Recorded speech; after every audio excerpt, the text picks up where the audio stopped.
네, 기다림의 계절 대림절을 오늘 맞이합니다.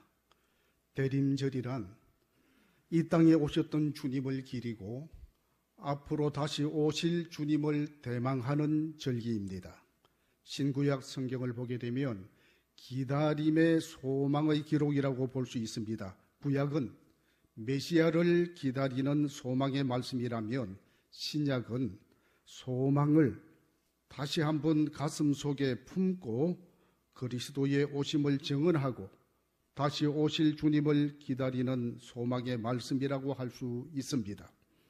이 기다림의 소망이 믿는 자들에게 힘이 되고 믿는 자들에게 용기가 되며 믿는 자들에게 확신이 되는 것입니다. 그리스도를 기다리는 신앙 속에서 그리스도를 닮아가는 삶을 배우게 됩니다. 주님을 기다리는 대림절기에 우리 모두 주님을 닮아갈 수 있는 귀한 은혜가 가슴 속에 충만하게 되기를 축복합니다. 그러면 어느 때까지 기다려야 합니까? 흔히 목이 빠질 정도로 애타게 기다리는 것을 학수고대라 그렇게 표현을 합니다. 학이 머리를 쭉 내밀고 행여나 누군가를 기다리는 것처럼 기다린다는 뜻입니다. 애절한 기다림입니다. 간절한 기다림입니다. 기다릴 수 없는 절망적인 상황에서도 기다리는 사람은 정말 위대한 사람입니다. 끝이 보이지 않는 이 기다림 속에서 절망하지 않는 사람은 오히려 그 절망을 지치게 만드는 것입니다. 하나님의 사람들은 동일하게 이 기다림에 성공한 사람이었고 하나님은 기다림을 통해서 질그릇 같은 우리를 금그릇으로 바꾸어 주시는 것입니다. 시므온이라는 사람은 기다림의 사람이었습니다. 오늘 본문에서 시므온은 의롭고 경건한 사람으로서 이스라엘의 위로를 기다리는 사람이라고 했습니다. 즉 그는 이스라엘을 구원할 메시아 그리스도를 간절히 기다리고 있었던 의롭고 경건한 사람이었습니다. 그는 이스라엘의 위로를 기다리는 자였습니다. 시므온은 무엇 때문에 평생 그리스도를 기다렸을까요? 당시에 시므온이 살던 세상은 어두움의 세상이었습니다. 그 당시 세상은 개인적인 윤리, 사회적인 윤리가 다 파괴되고 죄악으로 오염된 더러워진 세상, 어두워진 세상이었습니다. 특별히 이교도의 우상숭배가 만연했고 하나님의 백성으로서 경건하다고 스스로 자처했던 유대인들은 모두 무거운 율법적인 그런 형식에 속박되었고 예언자들의 소리가 그친 지가 오래되었습니다. 또한 정치적으로도 로마의 식민지 된 상태에서 유대 백성은 로마의 압박과 수탈 속에 살아야만 했고 또 로마의 빌부터 유대를 다스리던 이 헤롯 왕가는 정권을 유지하기 위하여 무자비한 살상을 자행했고 자기들의 동족인 백성들의 고혈을 짜내는 그런 세금을 거두는 아픔이 그들에게 있었습니다. 그런 상황이었기 때문에 정치적인 메시아를 기다렸습니다. 예수님을 따라다니는 사람, 즉 예수님의 제자들까지도 예수님께서 승천하시기 직전에 이렇게 묻습니다. 사도행전 1장 6절 말씀 보면 주께서 이스라엘 나라를 회복하심이 이때입니까? 부활하신 그 권능으로 이제 이스라엘을 로마로부터 해방시켜 달라는 간절한 바람이 그 질문 속에 들어가 있는 것입니다. 그만큼 이스라엘 백성들은 그들의 마음 속에 자신들이 처해 있는 이 어두운 세상을 해결해 달라고, 다시 말하면 이스라엘을 로마로부터 해방시켜 달라는 것입니다. 그런 의미에서 저들은 메시아를 기다리는데 정치적인 메시아를 고대하고 있었습니다. 시므온 마찬가지로 그렇게 생각을 했습니다. 그러니 메시아가 속히 오기를 바랬던 것은 너나 할 것 없이 모두의 공통된 바람이었습니다. 그런데 하나님께서 그의 꿈을 바꾸어 주셨습니다. 메시아가 나타나서 로마의 압제를 받는 동족을 압제로부터 해방시켜 줄 것을 기대하고 있던 오늘의 본문 시므온은 본문 26절에 그가 주의 그리스도를 보기 전에는 죽지 아니하리라 하는 성령의 지시를 받았더니 성령의 약속이 주어진 것입니다. 말씀하고 있는 26절 앞절에 주의 그리스도라고 하는 말을 잘 이해해야 합니다. 우리가 잘 아는 말 가운데 그리스도라는 말이 있고 메시아라는 말이 있습니다. 메시아는 히브리어고 그리스도는 헬라어입니다. 이 모두가 기름 부음 받은 자, 곧 메시아를 가리키는 말입니다. 메시아와 그리스도라는 말에는 아주 중요한 점에서 차이가 납니다. 정치적인 메시아를 가르칠 때는 메시아, 히브리어를 써서 사용을 했고 예수 그리스도를 통해서 이루어질 인류 구원의 신앙적인 면을 말할 때는 그 메시아를 그리스도라고 하는 헬라어로 사용을 했습니다. 그래서 이스라엘의 위로를 기다리고 있던 시므온에게 조금 전 말씀드린 대로 주의 그리스도를 보기 전에는 죽지 아니하리라 말씀하신 성령의 지시는 시므온이 기대했던 이 메시아와는 전혀 다른 온 인류의 죄와 사망의 어두움을 구원하실 참된 구세주가 오실 텐데 너는 그분을 기다리라, 이런 말씀의 뜻이기도 합니다. 그렇습니다. 예수 그리스도는 분명 이 땅에 오신 메시아이십니다. 그분은 온 인류를 죄악과 사망의 사슬에서 건져서 생명을 주시기 위해서 오신 인류의 메시아이지 그들이 생각하는 이스라엘만을 위한, 이 땅만을 위한 그런 메시아는 아니라고 하는 것입니다. 그런데 오늘날에도 많은 사람들이 예수님을 정치적인 메시아로 잘못 믿고 생활하는 부분들을 우리는 지적하지 아니할 수 없습니다.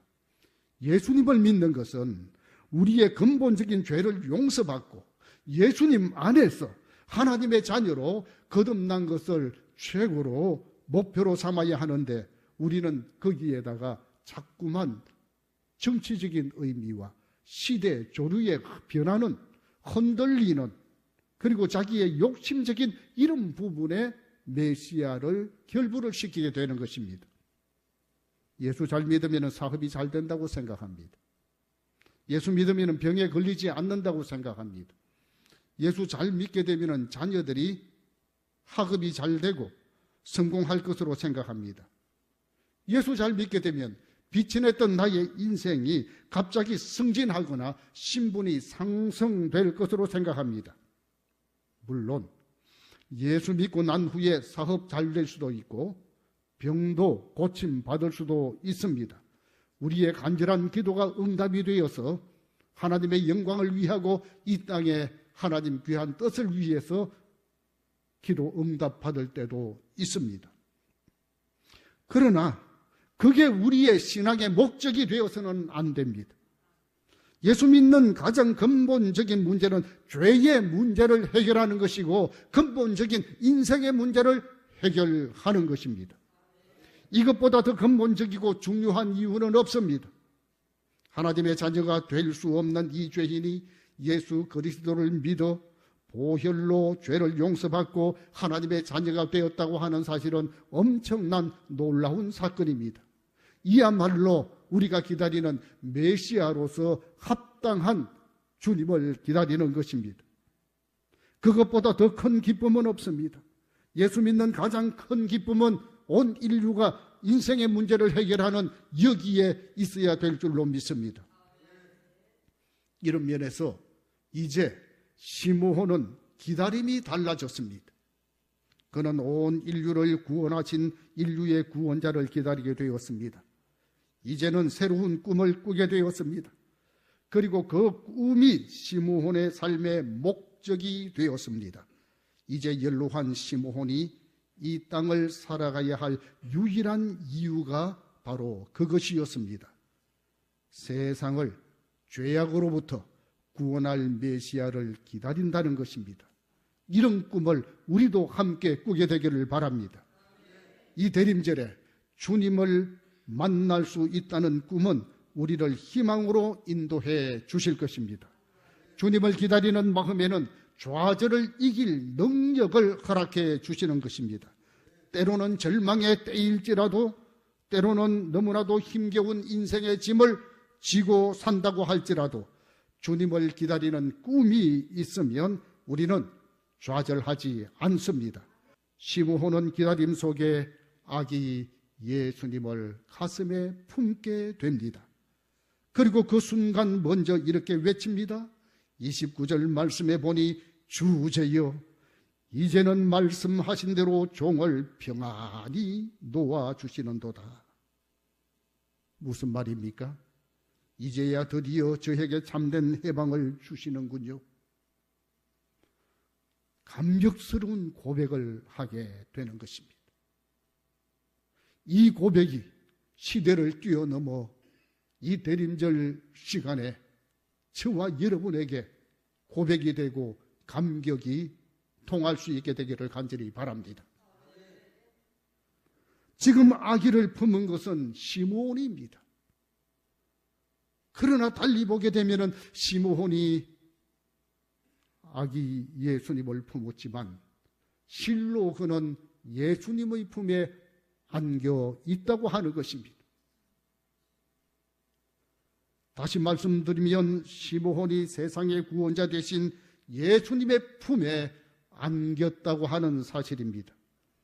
예수님의 품에 안겨 세상의 모든 근심과 걱정 그리고 그들의 수많은 고통들 주제여 이제 평안히 놓아주시는도다.